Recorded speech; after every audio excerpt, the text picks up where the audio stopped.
Okay, I'll just check that you guys can hear all right. How's sound on the side of the room? You okay over there for sound? Good nod. Okay. What about guys up the back? You okay for sound? Oh, nod there. And you guys okay for sound? Yeah? You guys know?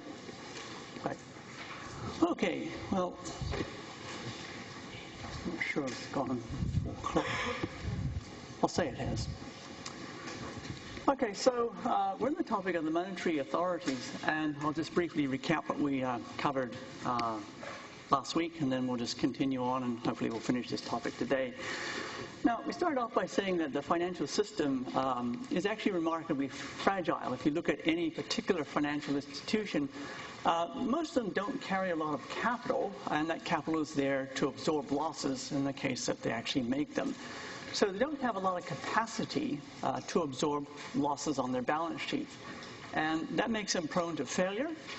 And for a system that is remarkably fragile to work, what we really require is there to be trust in that system.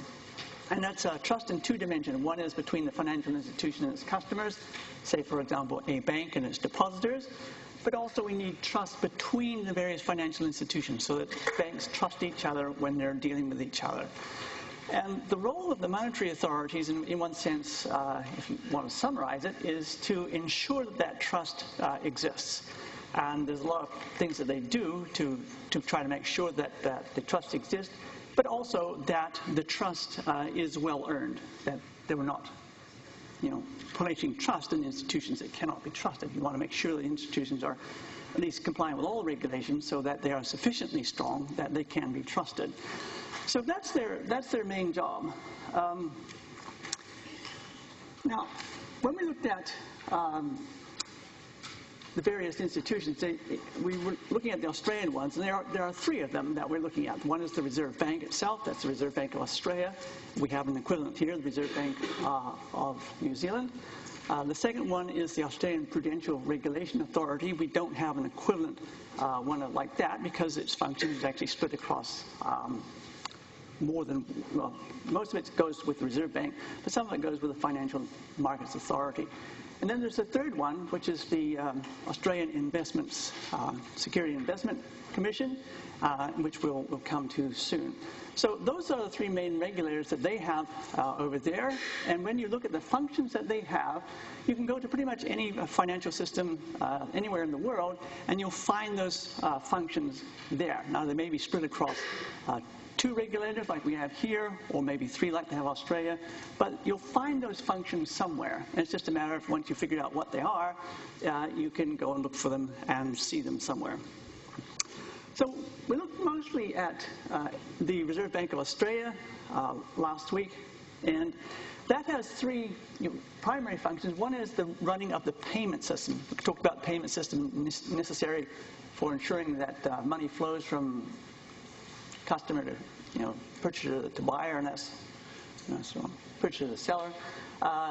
And so there's essentially 3 aspects to that particular system. There's the provision of the cash, that's the notes and coins, and they have sole responsibility for the production of the notes and coins. They run the paper payment system that's primarily checks, which is in decline, so that is still going, but it's in decline.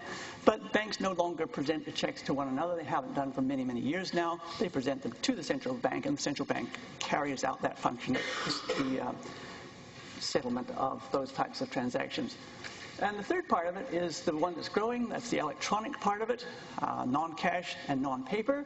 And they run the payment system for that as well. So they're there to make sure that runs really well. Now, central banks, when we talk about them, and one of their primary jobs is the conduct of monetary policy. Now, monetary policy is basically the management of the short-term interest rate and liquidity within the financial system. And our bank does it, Australian bank does it, pretty much every central bank does that. And when we talk about that aspect of it, the central banks that we have, and most central banks in the world, are what we consider to be independent central banks. That is, when we say that they're independent, what we really mean is that the government sets their goals, but the government does not specify how they are to achieve those goals. And so what happens is the government specifies them in some sort of agreement or legislation, And then the how of how that bank gets there, how it conducts its monetary policies to reach those ends, is basically over to the central bank, and the government cannot direct the central bank how to run its monetary policy. What the goals are set by the government, but the how that they reach it there is something that the government doesn't have control over. Now, different banks have different goals set by the government. We have a contrast between New Zealand and Australia. In New Zealand, we have a single goal set by our government, and that is price stability, and that's defined to have inflation in the band between 1% and 3%, and that is the only goal that our Reserve Bank is given. In Australia, they have three. One is very similar. That's about stability of the currency. But also they have two others which we do not have. One is the maintenance of full employment. And the third one is the general prosperity and welfare of the Australian people. Now, they don't have any more tools to carry out those extra tasks than our one does, but they do have them set upon them, and they have to consider that in their setting of their monetary policy. Now, we have a topic on reserve banks. That's the next topic, and we'll go into the question of how they actually manage that liquidity and how they manage the interest rates and how they actually try to achieve those goals. But those are the goals that they have, which essentially brings us to this point here about the prudential regulation. So we're going to look at the second regulator, and we're going to ask this first question: what is prudential regulation? It's a word that some people probably haven't come across too often, but if we say somebody is being prudent, what do we mean when we say that they are being prudent?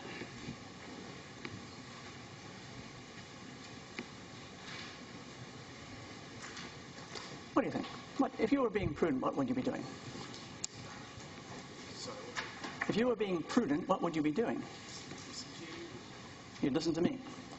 Oh, I suppose that's a good idea. Okay, anybody else? What does prudent mean? Because we've got to figure out what prudential supervision is. We've got to know what prudent is. So, what about you? Do you know what being prudent is? Overseeing. In what sense?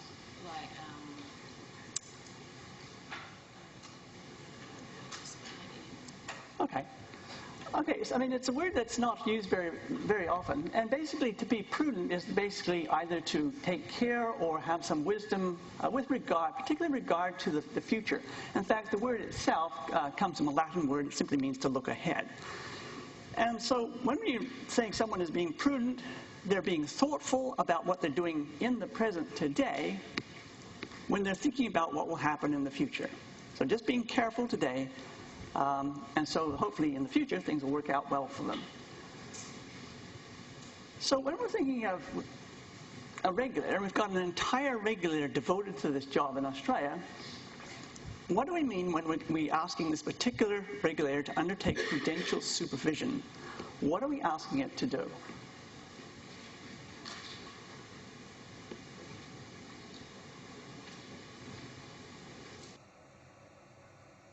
It's all very quiet.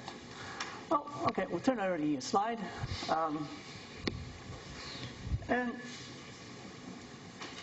this key point up here, prudential supervision is about controlling risk-taking by financial institutions.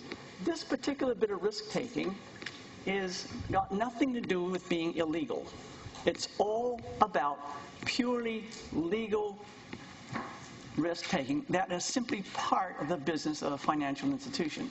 So let's think about a bank making two different loans. Let's say it's going to make a first mortgage, so it's going to have security over a house, and it's not loaning a lot of money on the house. Let's say the house is worth $500,000, and the people wanting to buy that house are only asking for $100,000. That's one loan. Let's say someone else, number two customer, comes in and says, I want to buy a car. I want to borrow money for that. There's obviously risk in both loans. Which one's most risky? I have a mortgage and a car. All right, I'll go with car. A car is definitely more risky. As soon as you drive off the lot, you've lost several $1,000s. If you're only loaning $100,000 on a $500,000 house, you're going to have an awful lot of loss before the bank actually gets bit by that. But in both cases, there is risk. It is completely legal risk. It is simply the part of the business of the bank to make these loans. And so what these supervision is about is trying to ensure that the risks that a financial institution is taking, whether it's a bank, an insurance company, your KiwiSaver, or whatever it is taking risks that are not too high for the job they're supposed to do. Now, sometimes institutions actually take more risks than they should, and sometimes they even know they're doing that, and sometimes they fall apart. Like, for example, some of you may remember AMI as an insurance company. It no longer exists because it deliberately underpriced the risks associated with an earthquake. They actually said that out loud. John Baldforth, who was the chief executive officer of AMI, said out loud that if there was a major earthquake in Canterbury, AMI would go bankrupt. And there was, and they went bankrupt. And so a prudential supervisor is looking at that type of risk within the financial institutions and trying to ensure that in terms of what the bank holds or other financial institutions hold in terms of capital is adequate for the level of risk that it's taking, and to ensure that they don't take too much risk for the strength that they have. So anyone want to ask a question on that first point before we move into the second point? Okay, everybody's happy with that type of risk? Because every year I get in answers to questions, I get people saying it's about illegal risk-taking, but it's not. It's just legal. Now, when you think about the second point here, about the insured safety depositors' funds, you can also think in terms of you're paying policy premiums on an insurance policy. You hope to get paid out. But one of the problems there is that either the bank or the insurance company or whatever the financial institution is, it knows an awful lot more about itself than its customers do. So there's a problem with information asymmetry, and even, for example, if you gave someone all the information about what a bank had done with its money in terms of making loans, most people would not have the ability to assess the level of risk that bank is taking. And so it falls to the supervisory organizations like this particular one to look at that and ensure that people who are financially unsophisticated can trust these particular institutions. And one of the phrases that is often used, I think we'll come across it in one of the other topics, is trust without personal verification. So what that means is that if I put my money in a bank, I can trust that I can pull it out any time without me having to go and verify that the bank is sound, because the verification is done by this type of institution. This third one, keeping the financial system stable, they share that responsibility with the Reserve Bank, and so when they need to, they'll coordinate their actions between each other. The bottom one there is a particular problem that makes the life of the regulator really hard, and is that they don't have to consider just an individual financial institution on its own. Because what can happen, and what does happen, is if there's a failure in one financial institution, that often affects quite a wide range of other financial institutions. If we look back at the global financial crisis, a lot of the banks were having problems with loans not being paid. There were defaults, they were losing money, but they were still going. But as soon as one bank failed, then the whole system came adrift, because problems in a single bank, in this case failure, actually affected hundreds of other banks. And that problem is something that the regulators have to try to deal with. So basically, when we come down to the last third of the course, we'll talk about some of the mechanisms they use to try to assess the level of risk across the system, and not just the individual levels of risk in any financial institution. Any questions on that before we turn the slide over? Okay, everybody's happy? Right. Turn the slide over.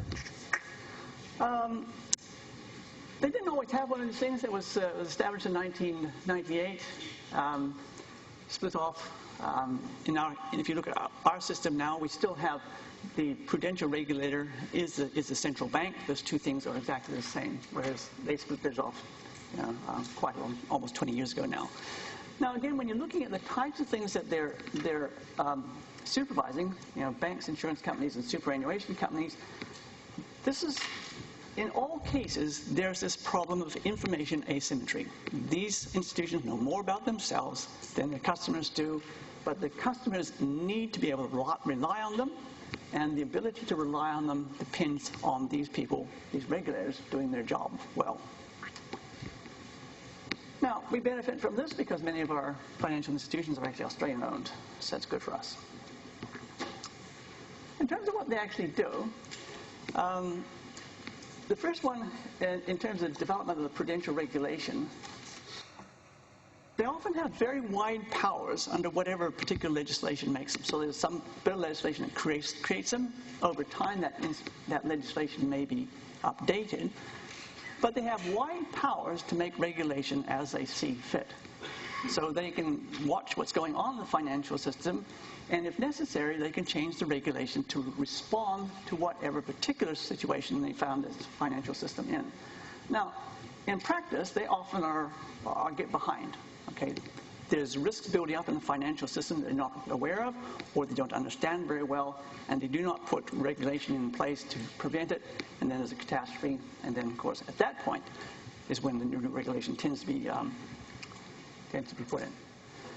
Monitoring it.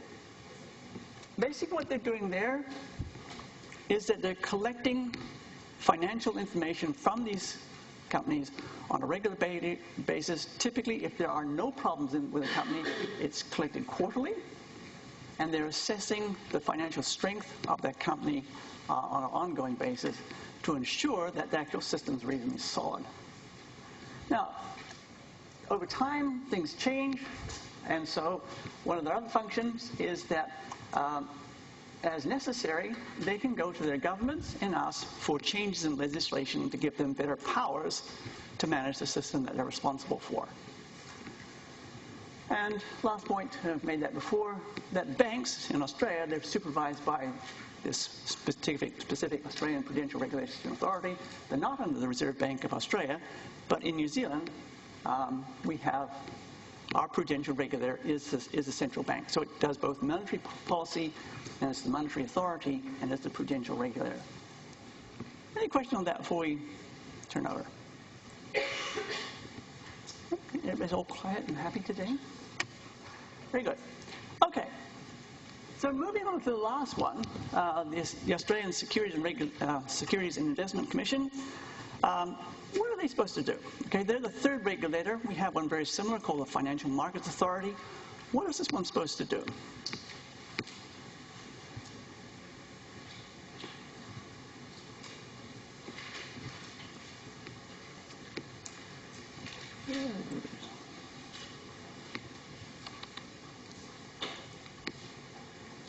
Do you have any idea what it's supposed to do?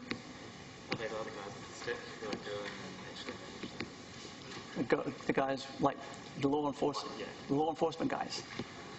That is definitely one of the things that they can do. They do have a law enforcement part of their role.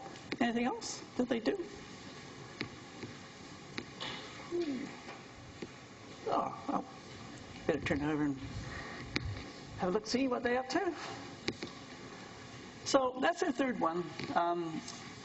In one sense, their name, Securities and Investment Commission, tells you what they're supposed to be looking after.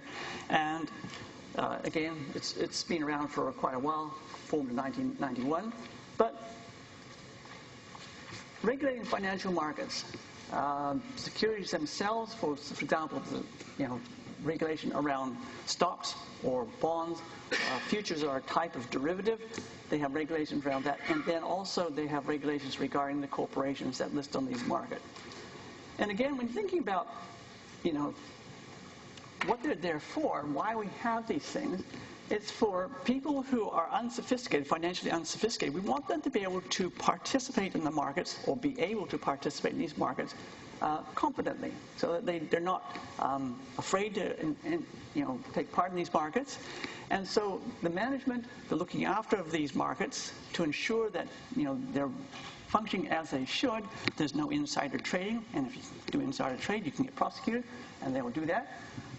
That's what they're there for, because we want people to be able to invest their money confidently. We don't want them to be worried about it, and we want them to be able to go in and make good decisions, and that the information that they're receiving there is timely and reflects the true state of the corporation that they may be investing, whether it's a bond or a stock or something like that.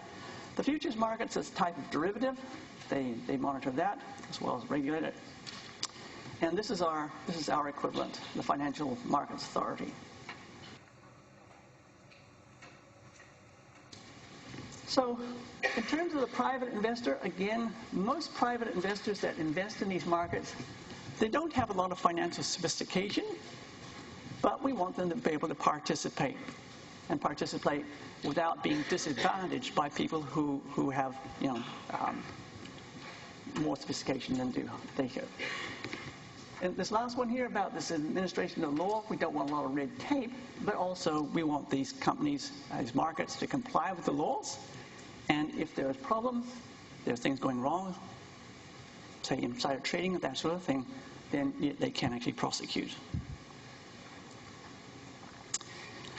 Now, this two here, we've talked before about markets being informationally efficient. That is, making sure information is available to those markets, and then, of course, the markets themselves will incorporate that information into the prices. This particular regulatory authority has some role in that. It's not the only place that does it, but they do. So they receive information from companies on a regular basis. Some of it they keep as being confidential because it's being provided on a confidential basis, but some of it is not. And so as they receive information from companies, they can make that available to the general public, investing public, who can then use that information to price the securities that they're trading in.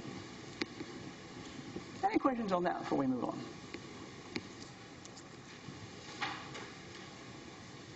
All very quiet. Very, very quiet. Okay, roll over. Actually, trudging through these at great speed today.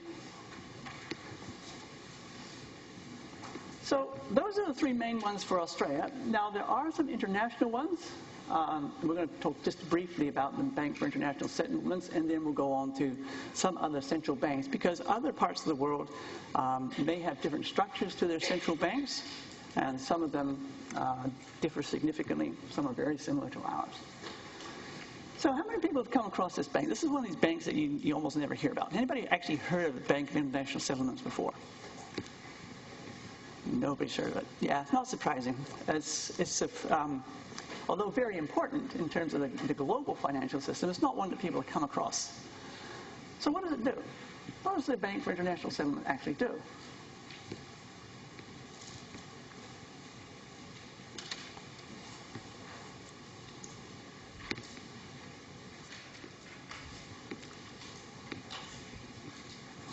Do you have any ideas? Oh, you put your head down. Obvious answer is no for that one. Do you have any idea what it does? Nope. Nope. Okay.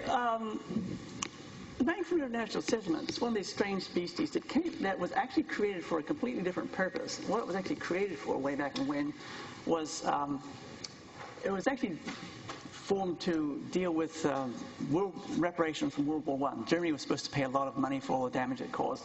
And so they set up this bank that didn't last very long in that role. But of course, once you've set something up, then it's kind of hard to go and kill it off again. And so what happened to it in a comparatively short period of time after it was created is that it essentially became a central bank for the world's central banks. So if you think about what central bank does, and we'll learn more about that in the next topic, this particular bank essentially forms the same role, except it plays the role between central banks. So one of the key things it's done over these last few years, well, in terms of decades, is this one here, is that what it's tried to happen, or tried to facilitate, is that if you go back far enough, most banking systems were quite separate. There was very little cross-border movement of money. Banking systems were simply managed locally in terms of the nation that had them, and they had different standards for each bank within the country. So within the country it might be uniform, but if you cross the border, the banks on the other side of the border, which may have a whole different set of standards which they had to adhere to depending on what the regulator there said. And there was a movement in the 1980s to try to standardize this, make the standards of bank strength, how you measure the capital, how much they should have, how you should calculate it, and all that sort of stuff. They tried to standardize that. And that was the first Basel Accord And subsequent to that, there's been two major updates to it, Basel II, and then Basel III came out in 2010, and that's the standard that we're on today. And what this has tried to do is make the standards for the strength of a bank, how it's calculated, how it's regulated, uniform across countries, so that banks, because now trade, investment, all that sort of stuff is much more international. When you go to deal with another bank elsewhere, you know it has very similar types of characteristics to your home bank. Now, there are actually only 60 members of it, even though there's over 200 nations in the world. There's 60-member central banks, but both Australia and New Zealand are actually members of the Bank of International Settlements. So both R1, our central bank, and Australia's central bank are part of that. And when they were negotiating the Basel III agreement, which took a few years, they took part in this, although they didn't take extremely prominent part in the negotiation of those agreements. So it's not something that's held by a government, and basically it's simply controlled by the central banks, and you can have a varying number of shares of them, and you have voting rights proportion to the shares held in this thing. A curious thing about this bank, not only are governments barred from having accounts, so are private individuals and corporations. So it's only central banks that have accounts at this bank, and it's there to simply facilitate the operation of the banking system throughout the world. Does very similar things to central bank in terms of settling transactions and so on across nations. Any question on that before we? Yeah, go ahead. I'm just wondering what's the reason the government cannot have accounts under the international bank? Is it the reason because of the independence? Well, if you think about why we still have it, okay, it had a completely different purpose when it was set, and then it became a central bank for central banks. And if that's its main purpose today, it's for helping central banks to coordinate amongst each other. And if you think about the independence, you just talked about independence. If you had governments as part of this, then they have, this independence you have between the central bank and the government is compromised if you allow governments to be part of this, because this is a place for setting broad guidelines for banking systems. So there's probably not a huge number of reasons for keeping governments out, but it's simply, if we want governments to be central banks to be independent of the government, and in general people think that's a good idea, then that means we don't want them involved in that particular bank, because that's like the super duper central bank. Okay, any other questions?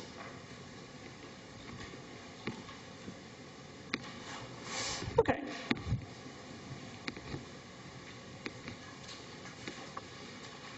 Okay, so we're going to briefly look at some other central banks. So the first one up is China. We're not going to look at a wide range of them, but a number of them. Now, if you look at the Chinese central bank, they have one, just like most countries in the world have central banks. There's very few countries left that do not have a central bank. When you look at what they're supposed to do, monetary policy, that's just like local ones. Currency regulation, again, very much like our ones. Now, if you look at this one here, developing policy for financial markets, in both Australia and New Zealand, we have a separate regulator that does that. Okay, we have a financial markets authority here. They have a Securities and Investment Commission across the other side of the Tasman doing theirs. But in China, the financial market regulation is actually done by the central bank itself. Last one there, point. They do have something that's this one here, the Bank Regulatory Commission, which is a prudential regulator. So in China, they have the monetary authority, that's the central bank, and they have a prudential regulator, which is actually separate. So it's like Australia having them separate, not like New Zealand, where they're a single entity. So they're actually split into two pieces there. Any questions on China? China, yeah, go ahead. What about the investment position? Does China have Actually, I don't know the answer to your question. I'm sorry. Are you sure? Do you know that they have one? Do they have one? Or is that as a question? Are you questioning? You're asking if they have one? You know nothing. Okay. Yeah. I am not aware that I do not know if they have an investment commission or not. I mean, that would imply that that regulatory function is done by the bank itself. But I'll try to find that out. I'll try to find out whether they've got a separate investment commission. Yeah, go ahead. I think you mentioned last lecture where, like, you agreed, or your opinion was like one function for one organization. And a lot of the examples we've looked at, they have like two bodies for different things. Do you think it'd work better in New Zealand if we had a separate one for Prudential? Oh, actually, what I was talking about there about one was if you have one tool, like say, for example, if you look at, like, for example, our central bank is being asked to keep inflation in this narrow band between 1% and 3%. So that's their goal. And they have one tool to do it with, and that's the monetary policy. So basically, one tool, one thing they've got to manage. If you look at Australia, or look at the United States, they have more than one. Like in Australia, they've got 3 different things they're supposed to do. In the United States, at least 2. But they still only have that exactly one same tool. And my personal opinion is that if you have one tool, you should have one goal. If you give them multiple goals, then it's simply, and only one tool to do it with, it simply makes their job harder. And so the way you split this up, whether you have 2 regulators or 3 regulators, probably doesn't matter that much. I mean, I was talking about one tool, one goal. And I think that simply makes their life easier in terms of trying to make this stuff work. Okay, any other questions? Yeah, go ahead. Yeah, you say one tool, one goal, but doesn't the Reserve Bank of New Zealand also restrict LVR ratios? Yes, very good point. But I mean, this is why it's easier to look at this in Australia, is because that's a macroprudential tool. Okay, it's not a monetary policy tool. And so if the Australians were doing that, APRA would do it, not the central bank. And while when you've got the central bank and the prudential regulator the same, when the guy comes out and makes an announcement, you don't know what hat he's wearing. And I can understand why people don't get it, because that they're different, because the guy comes out and he makes an announcement. But technically, what he's doing there in that LVR restriction is a macroprudential requirement. And basically, what he's doing, seeing how we got plenty of time, is the question is, he's looking at the financial system. He says, I see risk building up here. My responsibility is to keep that system stable. This system needs more protection. The question is, where am I going to put that protection? You can put it inside the bank by saying, you guys got to keep more capital. But what he decided to do was put the protection outside the bank. Okay? And you think what's happened, let's say, for example, they're going to buy $1 million house. Somebody's going to buy $1 million house, and you go off to get a loan. And let's say, they can only borrow $600,000, and then there's $400,000 equity they got to put in themselves. If the market crashes, there's $400,000 worth of protection there before it starts to bite the bank. Now, that's a prudential tool. It's protecting the bank, but they put the protection outside the bank. You could deal with it by putting protection inside the bank by making hold more capital, but he's put it outside, and that's what it's there for. And because it's the same guy coming out, he doesn't have which hat doesn't tell you which hat he's wearing, it's hard to tell them apart. Okay, does that answer your question? Okay, go ahead. Does that change how beneficial either or could be? Like, would it be better to have it inside the bank, or is it better to have it outside the bank? Like, does it matter where it is? In one sense, it doesn't matter where it is. The problem with putting it inside the bank is that we are party to these Basel agreements. And to put it inside the bank would mean that we would have to essentially deviate from the Basel Accords. Okay, so there's very clear specified levels of capital the bank has to hold. We could push those up, but if we did so, we would be at variance with the rest of the world, and we were party to the Basel Accords. Now we'll come to those in the final third of the section. And basically, if you can avoid violating those accords, you would. And that's probably why he's put the protection outside the bank rather than trying to put it inside. But in terms of buying protection, it doesn't really matter where you put it as long as you get it, because he's looking at the market and you think, well, this really looks like a bubble. This looks like it might pop someday. This might cause trouble to the financial system. My job is to protect the financial system, and I need more protection there. Now, where you put it, in one sense, it probably doesn't matter. But because of the Basel Accords, it's probably best to stick it outside. Okay. Any other questions? Okay. Move on. Right. What about Hong Kong? This is the strange one. Does Hong Kong have a central bank? Does it have a central bank? No, it doesn't. How do you know that? We're on holiday there, and they have you can see on the banknotes that they're from different banks. Yeah, that's right. You're absolutely right. In fact, this is not a real one, of course, but this is a photocopy of a bank note. I'll put up both of them. If you go and look at anybody's banknotes around the world, it usually says something about, Reserve Bank on it. But this one here, it's probably a bit hard to read. This is the Hong Kong and Shanghai Banking Corporation. This is a private sector banknote. This is the only place I know in the world where the private sector still issues the banknotes. If they had a central bank, like we do, they would then, the central bank would issue the notes. But they don't. They don't have a central bank. They do have a Hong Kong Monetary Authority.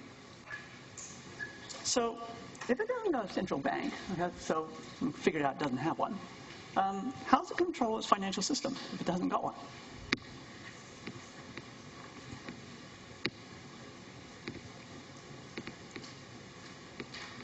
What does it do?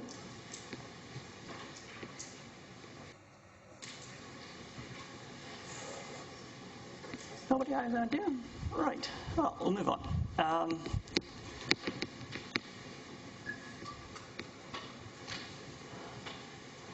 They have this thing they call the Hong Kong Monetary Authority, which is sort of like a central bank. But what is actually happening is that they have what we call a pegged exchange rate. So $1 US is equal to 7.8 Hong Kong dollars. And what they're essentially doing is simply riding on the coattails of the US Federal Reserve Bank. So basically all the monetary policy stuff, all the management of inflation, all that sort of stuff is actually being done by the US. They have a pegged exchange rate, and they're simply riding their coattails. As long as the US does it fine, they'll be happy.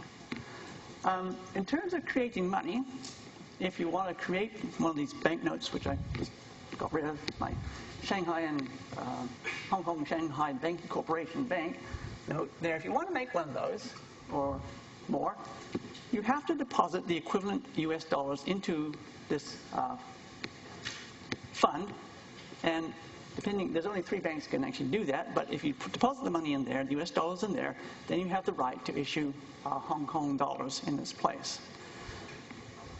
So there are only three private sector banks that can issue them. That's the one we just saw there, Hong Kong Shanghai Banking Corporation, Standard Chartered Bank, and Bank of China. Those are the only 3 private sector banks in Hong Kong that are allowed to issue banknotes. But to do that, they have to deposit the equivalent in terms of US dollars into the fund in order to be able to issue their Hong Kong dollars. Any question on that one before we go to the next one? Okay. Okay. Anyone know how the U.S. Federal Reserve System differs from the ones that we've looked at so far? Anyone know how it's different, structurally different? Yeah, go ahead. Is it separate from the legislative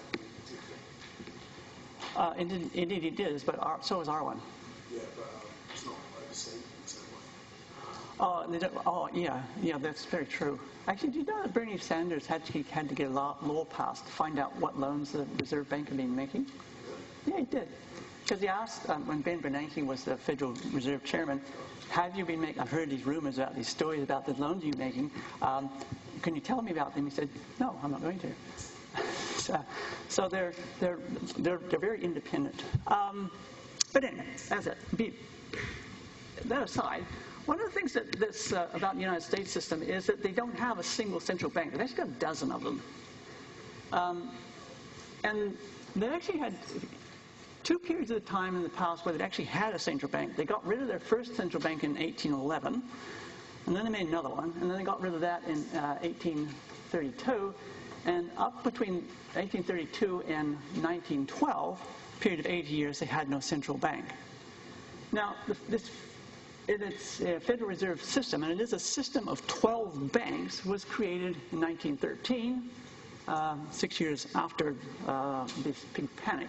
Now, if you think about why did it take 6 years to do something about it, it's basically because people very strongly disagreed about what they should do. They had this quite serious financial panic in 1907, and then it took them 6 years of yelling and screaming and whatever else they do before they finally settled down and decided, well, the solution to the problem is to make a central bank. Now, of course, there were people who still said, even at that time, that was the wrong thing to do.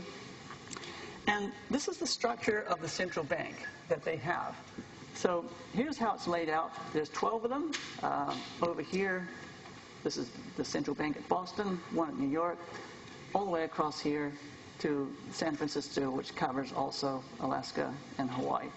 So these are genuine central banks in most senses, except for the one thing that they can't do independently is that they can't run the monetary policy. The one that runs the monetary policy is the one in New York.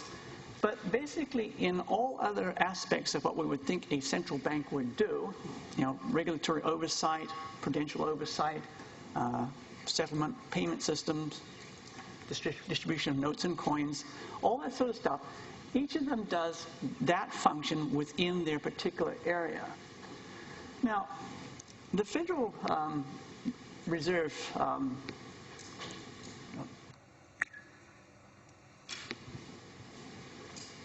they have a choice over there of whether you're inside or outside the reserve system. So if you're a bank, you actually get a choice of whether you're inside that system or outside the system. So about 3,000 inside the system and approximately another 7,000 that are outside the system.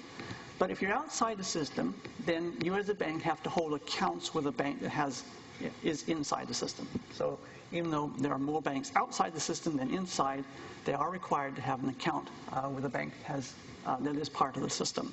So even now, even though they have a central bank in New Zealand, you have to have an account at the central bank if you are a bank. Even there now, they have an option of whether you're inside or outside, and majority by number, certainly not majority by value, but by majority by number are actually outside the system. Now, in terms of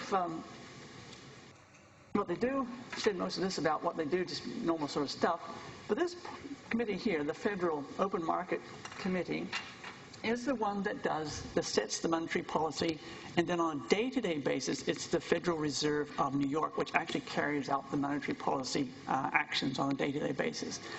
Now, that particular committee has 7 permanent members, and then of the dozen Federal Reserves, 5 of them, and it is usually rotated, 5 of the 12 presidents actually sit on that committee, and they're the one that make the key decision about what should the federal funds rate, that's equivalent to our cash rate, is, and then the actual day-to-day management of that is carried out by the one that's in New York. Okay, any questions on the U.S. system before we chug along? Ms. Heavy? Now, we haven't mentioned this one yet.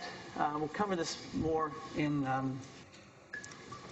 the section on the central bank next topic about the lender of last resort. Anyone know what that means? What is a lender of last resort in a financial system?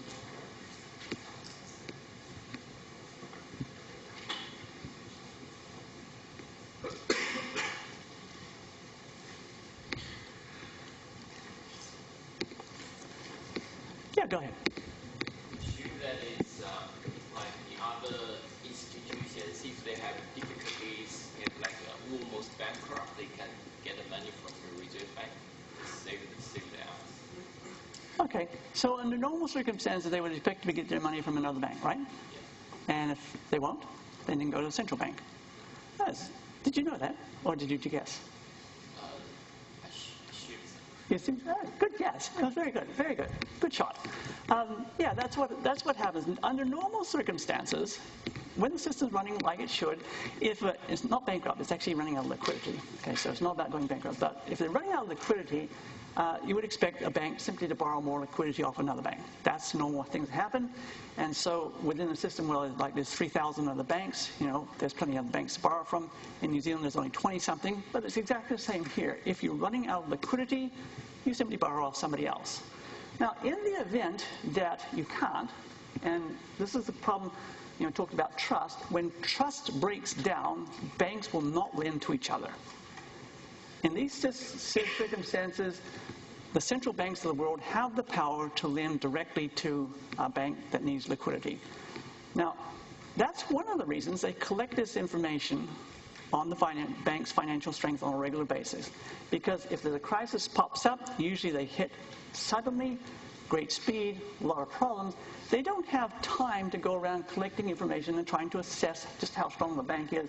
They have to know beforehand, so if they get called upon to lend to a bank, that they're lending to one who is not bankrupt, but only has liquidity problems, and they provide liquidity to get them through that problem. So pretty much all central banks do that. So there's the final slide on the parts of the chapter. And I tend to talk a little bit about the history on most of the parts of the course, but the historical details are basically there to set the scene and sort of help you understand how the system's come to be. None of that's actually ever examinable. So if you want to ask any questions, it'll be around for a while. Otherwise, tomorrow we'll start the topic of the Reserve Bank of Australia.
This morning when I go to the 203, I go to Avro, and Avro said for the 203, he actually recommended I doing the microeconomic one instead. Oh, okay. Right. So I don't know which one I should take. Oh, so who did you see? Avro. So I'm doing financial engineering. Yeah. So he said I was better off to doing the economic 211. Okay. Economic, I don't remember the code. Okay. All right. Okay. But what do you think Yeah, I mean, in terms of financial engineering, I mean, this is very, very descriptive. There's very, very little mathematics. There's very little numerical stuff here. I mean, it's quite good in terms of understanding the broad financial system. But the financial engineering is much more technical, and this particular course here is not really geared towards the technical side of finance. So if he had an alternative suggestion, I would think that would probably be worth doing. But if I'm going to take the CFA test in the future, right? Do you think the 203 will help or the 201? The economics? Or both of them? Well, it does depend how much room you have in your degree, because I mean the financial engineering I know is very tight. There's not a lot of ability to take extra papers. Yeah, it's can either choose from 203 or economic one. Oh, So okay. that's my confusion.